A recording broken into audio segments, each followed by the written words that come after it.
At ayan mga ka-crypto, sabi po sa ating balita dito ay Clarity Act update for XRP holders. These aren't just a few voices. Yan, meron na naman tayong mahalagang update tungkol po sa usaping regulatory na direktang nakakaapekto sa mundo ng cryptocurrency. Partikular na po kay XRP at sa ecosystem ng Ripple. Usap-usapan po ngayon ang Clarity Act at ang biglaang paggalaw ng mga malalaking institusyong pampinansyal sa Amerika. Hindi na lamang ito usapin ng ilang tao o maliliit na grupo. Ang pagkilos na ito ay may seryosong implikasyon sa ating mga hawak na asset. At ayan bakit may 78 na bangko ang biglang nagsanib puwersa laban sa mga stable coins. Ayan, mayroong 78 na banking organizations ang nagpadala ng isang formal at pinagsamang mensahe sa US Senate. Kasama rito ang American Bankers Association, ang Independent Community Bankers of America, at 76 na iba pang state banking associations. At ang kanilang hiling po dito ang magpatupad ng mas mahigpit at targeted na pagbabago sa Section 404 ng Clarity Act. Ang kanilang pangunahing alalahanin ay ang stablecoin yield language.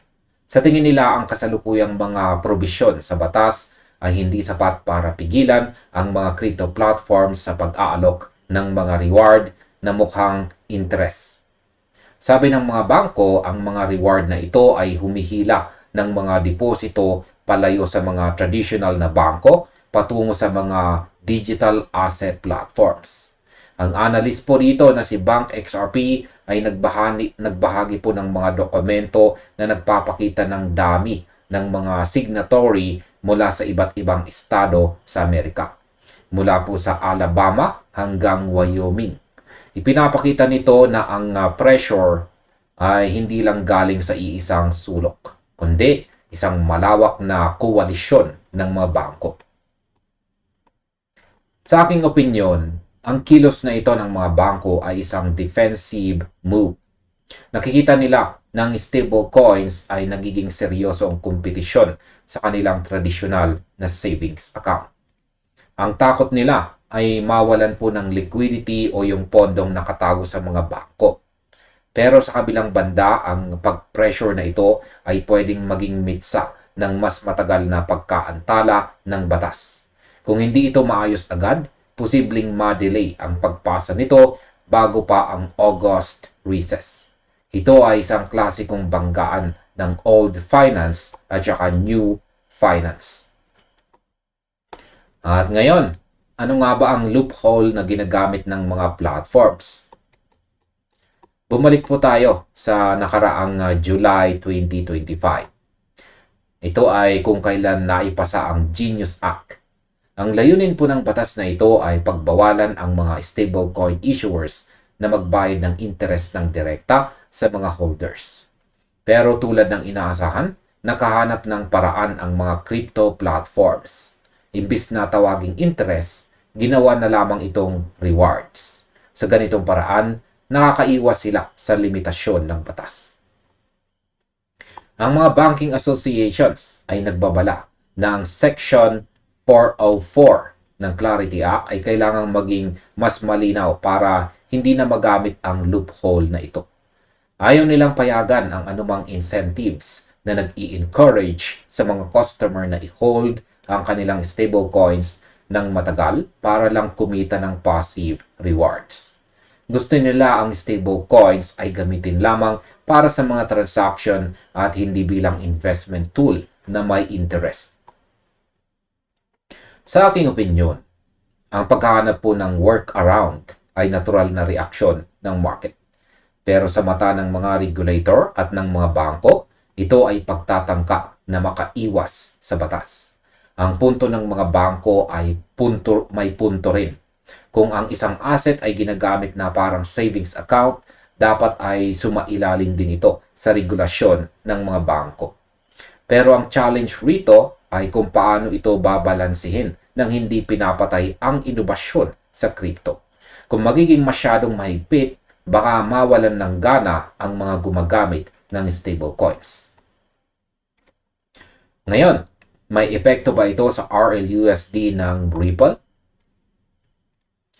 Dito nagiging interesting na pag-usapan ng RLUSD ng Ripple. Alam naman natin na ang RLUSD ay hindi binuo para sa yield incentives. Sa loob lamang ng isang taon, matapos po itong i-launch, umabot na ito sa $1 billion market cap, kahit wala po itong ino-offer na interest sa mga holders nito. Binuo ito ng Ripple para sa isang partikular na layunin. Yan ay walang iba kundi para sa payments at saka settlements. Ang turnover velocity o ang bilis ng pag-ikot ng RLUSD ay pangalawa lamang sa Tether. Ibig sabihin ang perang dumadaloy po sa RLUSD ay ginagamit talaga sa transaction at hindi lang nakatenga sa mga wallet para lang kumita. Dahil dito ang RLUSD ay pasok po sa kategorya ng mga permitted activities na pinapayagan ng kahit anong draft ng batas. Kumbaga, ang RLUSD ay sumusunod na sa gusto ng mga regulator bago pa man ito hingin ng batas. Samantala, ang mga competitor na nakadepende po sa yield rewards ang siyang matatamaan ng mga tighter guardrails. Para sa akin, ito po ay isang malaking bintahe para kay Ripple. Sa mundong puno ng mga stable coins na naghahabol ng mga users gamit ang mataas na interest, ang RLUSD ay nagpakita ng utility-driven growth. Hindi nila kailangan ng yield gimmicks para lumago. Dahil dito, kahit maging mahigpit pa ang Clarity Act, hindi po mababawasan ang halaga ng RLUSD dahil sa simula pa lang, ang disenyo nito ay para sa real-world use. Ito ang nagbibigay sa RLUSD ng matibay na pundasyon kumpara sa iba. Paano naman po maiuugnay sa XRP sa lahat ng ito? Si XRP ang nagsisilbing bridge currency sa pagitan po ng RLUSD at iba pang assets sa cross-border transactions. Lumilikha ito ng demand na nakabase po sa utility. Habang nagiging mas matatag ang regulatory position ng RLUSD, lalong nagiging mahalaga ang function ng XRP bilang tulay. Bukod dito, ang Clarity Act ay inaasahang magbibigay ng malinaw na classification para kay XRP bilang non-security.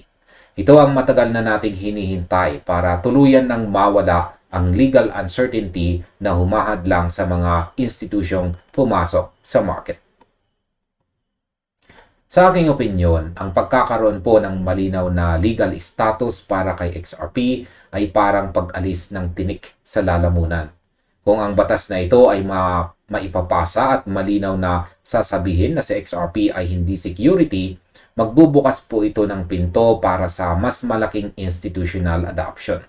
Hindi na matatakot ang malalaking kumpanya na humawak ng XRP o gumamit ng Ripple's payment rails.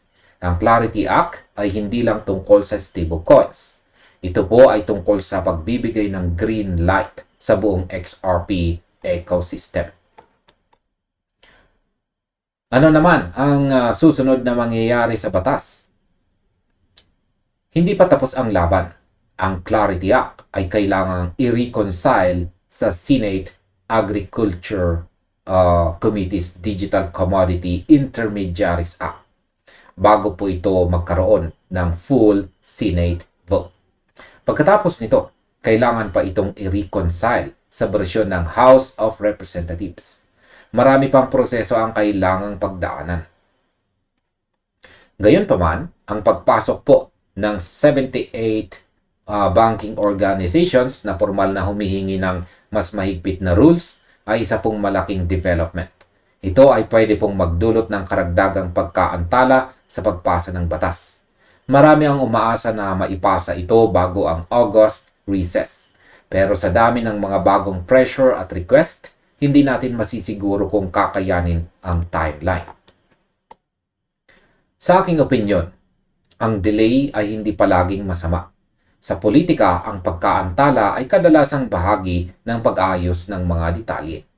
Gusto nating siguraduhin na ang batas na ipapasa ay magiging maganda para sa inobasyon or innovation.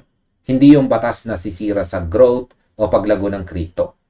Mas mabuting maglaan ng tamang oras para maging balance ang batas kaysa madaliin at magkamali sa mga probisyon.